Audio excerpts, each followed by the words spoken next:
UFC Apex 100 Magny versus Protest goes down this Saturday. The biggest Apex card in the history of the UFC Apex. The last UFC Apex card for the foreseeable future goes down this Saturday. We got a big time welterweight matchup. Who's coming and who's going in the welterweight division? Does Neil Magny stand firm just outside the rankings, or does Carlos Protest absolutely run him over and finish him and get into a spot to contend for the welterweight belt in the next couple of years? Let's see what happens here. Again, big time matchup, cool poster. We got the fighting nerd versus the hometown hero, Neil Magny, the old Uncle Sam veteran type. Neil Magny, stick it to him strong. That's Neil Magny in a nutshell. Big time matchup here. Not going to go over the whole entire breakdown and specifics of this fight card, but we'll just go down and see what we got here, what we're looking at. Fun fights across the board. We got Melissa Mullins versus Claudia Segula. Don't know who that is. Don't really care. It's a women's bantamweight bout. I'm sorry, I don't care about it. If you do something amazing as a women's female fighter, got no problem with you. I like you. I'll probably watch you. But other than that, Melissa Mullins has not impressed me in her entire UFC run. Now, we got Tresean Gole and Antonio Tricoli. Mackenzie Dern's husband, boyfriend, whatever he is right now, playboy himself, Antonio Tricoli, getting the girls because he's 6'5" in the welterweight division. All right, that's all he's got. He ain't no fighter. We've seen what he did against Sharaputin Magomedov. Absolutely nothing. Fucking sucks. Will this probably be a fun fight? Tresean Gole is not quite up to standard. We thought he was going to be good coming out of Tough a couple of years ago. He hasn't been able to do anything since. He's got power in his hands. He's probably going to knock out Tricoli, and that's what I take away from this fight.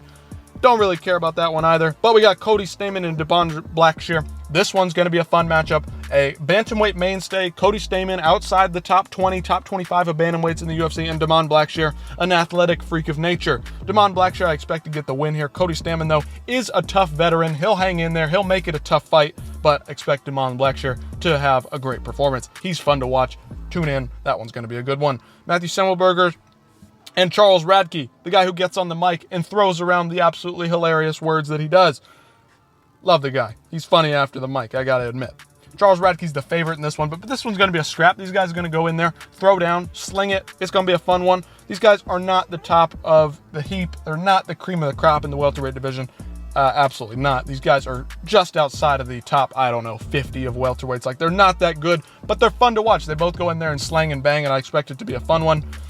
Elizio Zaleski dos Santos taking on Zachary Scrogan. Newcomer Zachary Scrogan. They just signed him off the streets, essentially. Not sure what to expect from this one, but Zaleski dos Santos is getting pretty old. He's at the tail end of his career. Expect him, hopefully, to lose this one to Zachary, who I'm looking to make a good, strong statement coming into the UFC on his debut. Late notice. I'm excited for that one. Cortavius Romeus just competed on the Dana White's Contender Series. This one's going to be a cool one.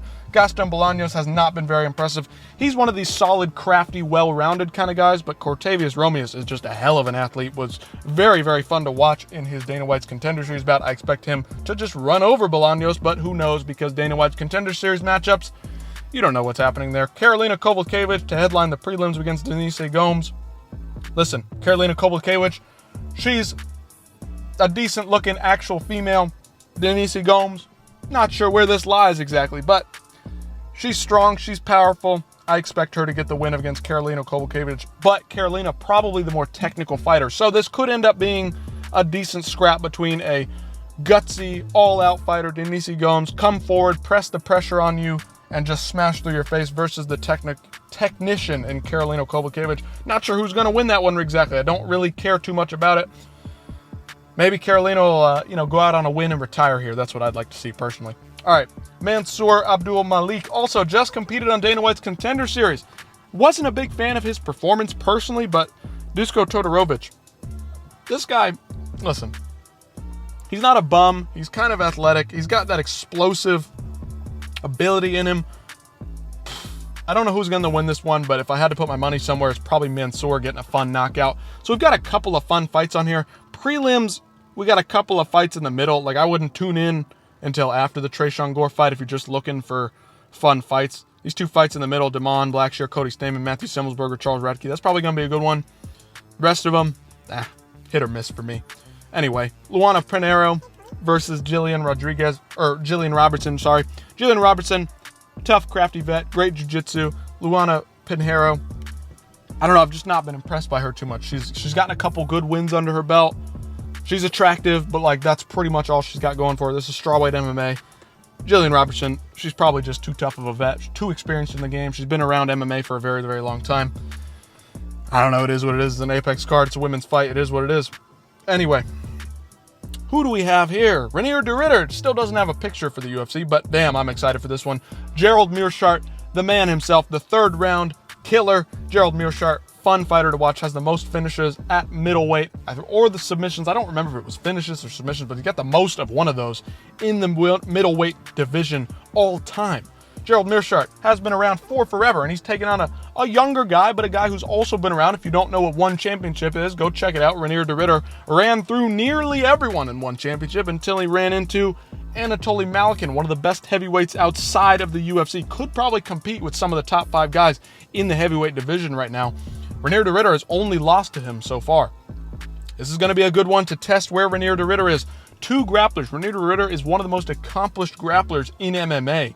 This guy is an absolute monster on the ground. Gerald Meerschaert is very good on the ground as well. Can he keep up with Reinier de Ridder on the ground, or is Reinier de Ridder going to be slightly faster than him on the feet? Both of them not great on the feet, but can hold their own against some of the average guys in the middleweight division. I'm just excited for this one to see what Reinier de Ridder can do. So dominant in one championship. Can he come over and translate that to a successful career in the UFC?